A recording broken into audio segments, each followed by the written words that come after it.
Good day, everybody. I want to greet you in the name of Jesus Christ. And there's something I need to share with you today. I get so many calls and messages of people talking about trials and tribulations. And then I start reading. The Lord brought up the scripture, James 1 verse 2 to 4. Basically says, count it joy when you fall into various trials, knowing that the testing of your faith produces patience. Romans 5 verse 3 to 5 basically says, we glory in tribulations, knowing that tribulation produces perseverance, and perseverance character, and character hope. Hebrews 12 1 to 2, let us run with endurance the race that God has set before us, looking unto Christ. So what happens? Trials should not be viewed merely as obstacles to overcome, but as opportunities to get purified, to get deeper communion with Christ, and to grow into His likeness. So the question should not be, how do I escape this trial? But how can I meet Christ in this trial?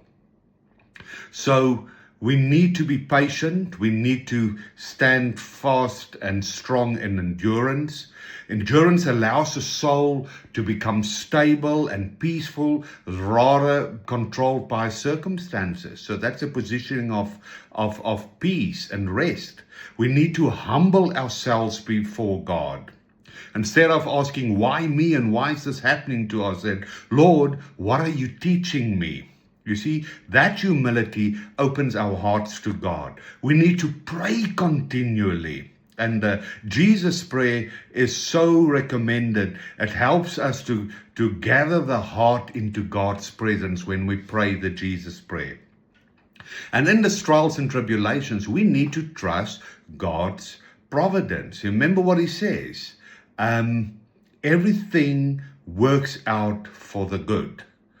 In our suffering and everything, nothing is wasted. Even when He does not cause evil, He can use it for your salvation. Then you grow, in intimacy, relationship, maturity. You see, the thing is, in this trials and tribulation, to keep your eyes on Him. And because Christ Himself entered into suffering before He got the glory. And to take up the cross. You see, what we need to do is give thanks in all circumstances, realize that God is busy teaching, showing us, and that He is in all circumstances, and that is revealing His glory in those circumstances. Maturity comes through it. Another things of trial and tribulation, it purifies your heart. It forces you to cling and to cleave in God. The reality is, trials and tribulations brings resurrection, because it brings everything into the light. So what do we say if we summarize? Basically says, endure with patience rather than despair. Humble yourself before God. Pray continually to God. Trust God's providence even without immediate answers. Keep your eyes fixed on Christ. Give thanks, praise and worship in all circumstances. Receive trials as opportunities for purification and spiritual growth, and live in the hope of that resurrection. Hope in Christ, steadfast endurance through suffering and unceasing prayer.